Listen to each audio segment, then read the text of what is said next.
Hi all, ಇದು Monday mini vlog ಆಗಿರುತ್ತೆ. So ನಾನು ಟ್ಯೂಸ್ಡೇ ಆ್ಯನಿವರ್ಸರಿ ಇರೋದ್ರಿಂದ ಆ್ಯನಿವರ್ಸರಿ ಸೆಲೆಬ್ರೇಷನ್ಗೆ ಸ್ವಲ್ಪ ಪ್ರಿಪ್ರೇಷನ್ ಕೂಡ ಮಾಡ್ತಾ ಇದ್ದೆ. ಆ್ಯಂಡ್ ಡೆಕೋರೇಷನ್ಸ್ ಕೂಡ ಮಾಡಬೇಕಾಗಿತ್ತು. ಸೊ ಡೆಕೋರೇಟಿವ್ ಏನೇನು ಐಟಮ್ಸ್ ಬೇಕೋ ಐಟಮ್ ಕೂಡ ಪರ್ಚೇಸ್ ಮಾಡಿದ್ದೀನಿ. ಆ್ಯಂಡ್ ಈ ಸತಿ ಸ್ವಲ್ಪ ಸಿಂಪಲಾಗಿ ಆ್ಯನಿವರ್ಸರಿ ಮನೇಲೇ ಮಾಡ್ತಿರೋದ್ರಿಂದ ಸೊ ಅದಕ್ಕೆ ಏನೇನು ಬೇಕೋ ಐಟಮ್ಗಳನ್ನ ನೋಡಿ ತೊಗೊಂಡಿದ್ದೀನಿ. ಆ್ಯಂಡ್ ಗಿಫ್ಟ್ ಕೂಡ ಅಷ್ಟೇ ಪ್ಲ್ಯಾನ್ ಮಾಡಿದ್ದೀನಿ. ಗಿಫ್ಟ್ ಹೇಗೆ ವರ್ಕ್ ಆಗುತ್ತೆ ಗೊತ್ತಿಲ್ಲ. ನಾನು ಏನು ಗಿಫ್ಟ್ ತೊಗೊಂಡಿದ್ದೀನಿ ಅಂತ ನೋಡಬೇಕು ಅಂದರೆ ನೀವು ನನ್ನ ಯೂಟ್ಯೂಬ್ ಚಾನಲಲ್ಲಿ ವಿಡಿಯೋ ನೋಡಬೇಕಾಗುತ್ತೆ.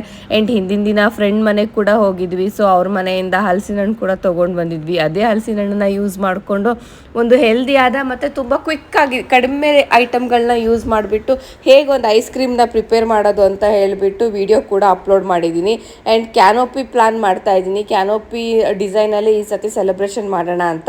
ಸೊ ಅದಕ್ಕೆ ಕೂಡ ಸ್ವಲ್ಪ ಪ್ರಿಪ್ರೇಷನ್ ರೆಡಿ ಮಾಡ್ಕೊಂಡಿದ್ದೆ. ಆ್ಯಂಡ್ ಆ್ಯನಿವರ್ಸರಿ ದಿನ ಟೆಂಪಲ್ಗೆ ಕೂಡ ಹೋಗಿದ್ವಿ. ನಾವು ಹೋಗಿರೋ ಟೆಂಪಲ್ಲು ಮಲ್ಲೇಶ್ವರಮಲ್ಲಿರೋ ಕಾಡು ಮಲ್ಲೇಶ್ವರ ಟೆಂಪಲ್ ತುಂಬ ಚೆನ್ನಾಗಿದೆ. ಫುಲ್ ವಿಡಿಯೋನ ನಾನು ಯೂಟ್ಯೂಬ್ ಚಾನಲಲ್ಲಿ ಅಪ್ಲೋಡ್ ಕೂಡ ಮಾಡಿದ್ದೀನಿ, ವಾಚ್ ಮಾಡಿ.